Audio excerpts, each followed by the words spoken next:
here with the family of 5-year-old Josh III. As a parent, the damage that has been done to his family, to the community, to the entire state of Georgia. What happened on July 21st never should have occurred. And that's why I ask, do parents out there in Georgia truly know what their children are doing at daycare? Do you know what your kids are actually doing? Because this family didn't. Benjamin was never supposed to go to the waterfalls and go swimming. He can't swim. That entire group of 5-year-old children were taken to the waterfall area, allowed to slide, and go swimming without any of the parents' permission. Any of the parents' permission. And the biggest problem is that no parent in the state of Georgia would have let 5-year-olds go to this area. This is where the entire group of children were taken, to this waterfall area. 5-year-olds, unsupervised, not enough staff, and Benjamin ended up being missing for 45 minutes. They didn't even realize that he was missing until they were hiking back to the nature center at Cochrane Mill Nature Center. When the parents went to the scene this weekend, we actually saw the area where 5-year-olds were allowed to swim and play. And you know what we found? 4-foot-long poisonous water moccasins on the rocks, in the water. That's where 5-year-old children were taken without the permission of any of the parents. What they were supposed to be doing that day was what they told the parents each week. They sent out a request in a form telling them what their children would be doing. Friday, fishing and a water fight with the fire department. There's no mention of taking the kids on a hike to the waterfall. There's no mention of letting them swim or slide, because as the parents are going to tell you, they would have made sure that he had on a life jacket. If they had seen that area, they never would have let him go. But Cochrane Mill Nature Center staff ignored that. They made decisions for not just Benjamin, but for all the children. And now a tragedy has occurred. But what makes this more egregious, and I've had the sad history of representing a lot of kids that have been injured in this state, at daycares, at different facilities. But you know what those places did? They called the parents. They let them know that their child is being rushed to the hospital. They let them know something was wrong, and if it was bad enough, they were with the family consoling them. Well, in this case, Cochrane Mill Nature Center, none of the staff, none of the board of directors, not the president, no one even called this family to tell them their child was being rushed to the hospital. They didn't even know that their son had drowned until they were called by emergency personnel. They weren't called by Cochrane Mill Nature Center until after they hired a lawyer. That's when the board of directors suddenly started calling, suddenly started caring. Because they were worried about their enrollment and money.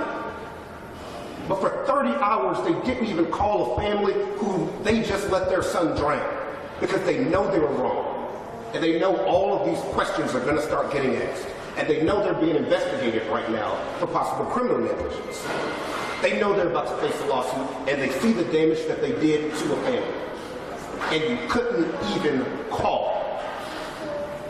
You had to learn what happened by a police officer saying that your son is critical. You couldn't call and say your son is missing, we can't find him, for 45 minutes. Because your first question would have been, missing where? He was fishing. This is not an accident. This is gross, insane negligence.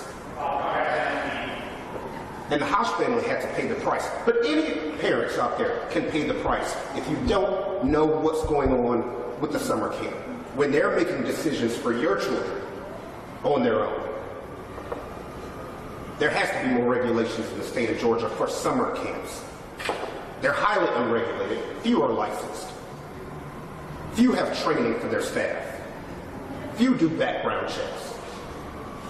There has to be more legislation and protection for the children out there so that this family doesn't have to go through this again. And I want you to briefly hear from Mr. and Ms. Sasha.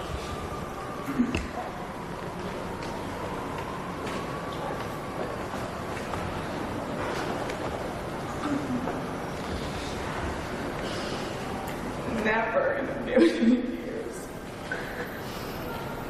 did I think that I would be standing here doing anything like this. My baby, my firstborn, I carried him for 9.5 months. He changed my life.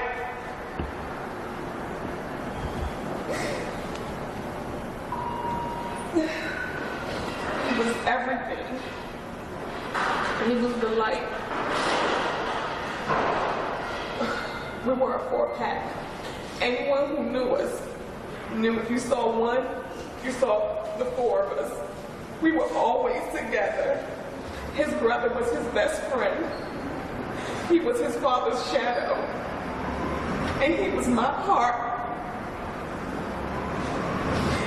He had his dad's strength and my brown eyes. He was spontaneous. He was kind-hearted. And he was loved by everyone who ever met him.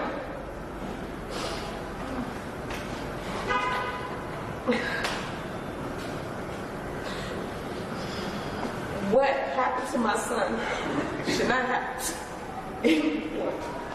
No one should ever feel as broken as I feel right now, as cheated as I feel right now. No one should ever have to go through this. Their negligence killed my son. They didn't tell me what they were doing with my son. They robbed us of his life, of his potential. They took that from us.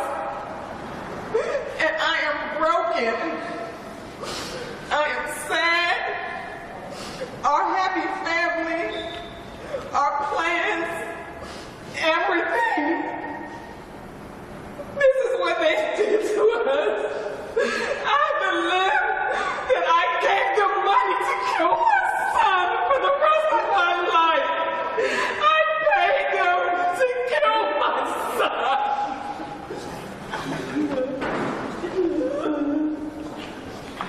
I can't go on. I am so broken.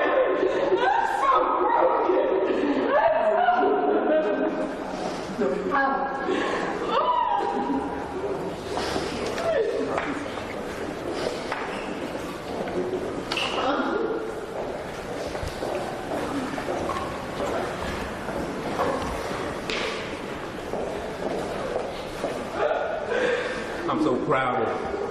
I'm so proud of Benjamin Kamau, our day the 3rd, my son. I love this boy. That's him in the picture on, this is Thursday, when we went to the park with his brother. I'm proud of this boy because he was smart. He's an athlete. He's always, Dad, can I help you, Dad? Can I help you? I'm working on a car, he wants to help. Whatever I'm doing, he wants to help. I step on his feet, he steps on my feet, I look at him. And he said, I'm just gonna follow you, Dad. This is in the house. We are left going over every single moment, everything he said to us, trying to remember, looking at every picture we got, thousands of pictures, videos of this boy. I'm telling you, I took him to camp every morning. We woke up, I made his lunch. I picked him up after camp. Well, people know my face. We've had conversations. Now, my wife called me. Said, your boy's face down, unresponsive. Gave me an address. And I flew up here to the hospital. And he had a light pulse when I got there. And they were surrounding him, working on him, passing off to each other, working on my boy. And I'm calling them. I said, your daddy's here. Come on. I said, your daddy's here. And maybe it was cold. It was cold. I'm telling you, the boy was alone for like 2 hours. And they should have told me. They should have called me. So I could have been there in 10 minutes. I could have been to the camp in 10 minutes, help look, ride in the ambulance. There was time he was alone, he shouldn't have been alone.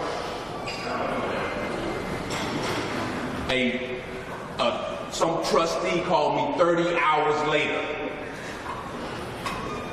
30 hours later. That's the next. What's going on?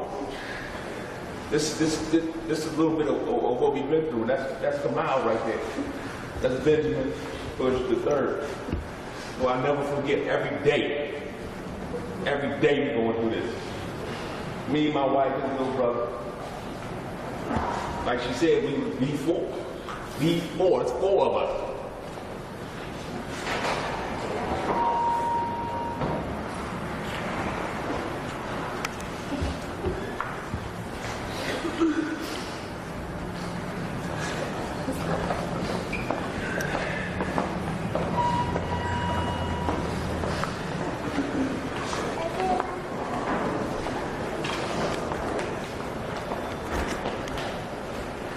You don't feel for this family when something's wrong. I mean, I'm picturing my nephews.